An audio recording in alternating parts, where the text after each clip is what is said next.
Everyone is speaking about India's domestic growth story. Let's see some parameters. Where is India's growth coming from? Typically, we see manufacturing, services, agriculture, these three sectors all put together split into domestic 83% and exports 17%.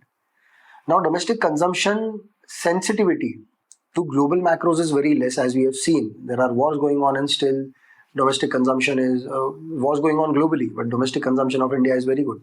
However, we often wrongfully compare the per capita consumption of things like energy, paper, metal, plastic, etc. Per capita consumption of India versus US and Europe, and we try to extrapolate our market. But this is not the right metric because we are an unequal, diverse society with a huge population. So the denominator in per capita calculation is skewed hugely in case of India.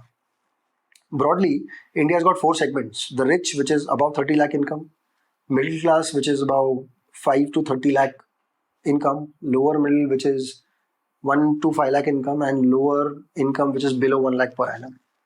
Now, these are the four segmentations of India's population.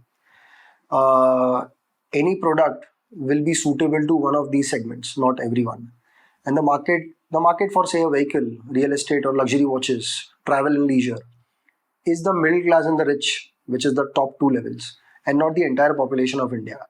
So the extrapolation of market potential on Excel sheets has to be looked upon very seriously, and it should be based on just the population, the segmental population of India, and not the entire population. This metric is not always right and has to be taken with a pinch of salt. Similarly, the consumption of fertilizers, pesticides, or agriculture mechanization equipments, per farmer will always be low in India. This is simply due to the size of population of Indian farmers, as well as the smaller size of the average Indian farms. Hence, the best approach is to study each company and its products and the specific tailwinds which each company is having in the country domestically on a case-to-case basis rather than doing a global comparison. Secondly, there are a lot of other products.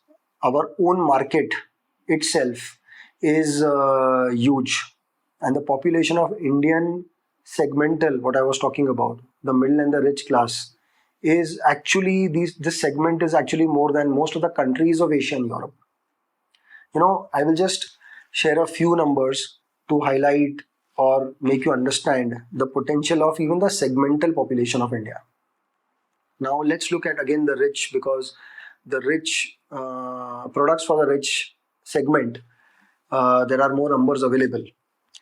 Now, for example, looking at the numbers, luxury car segment is growing by 10% per year. This number is more than double of the global average. 10% per year in India. As per Mercedes, 25% of the luxury cars sold in India are for 1.5 crore above. India sells 40,000 luxury cars annually, whereas China sells 8 lakh cars, 8 lakh luxury cars globally, annually. So when you study a company for your investment, always see the larger picture of the business potential in India, since India itself is very large.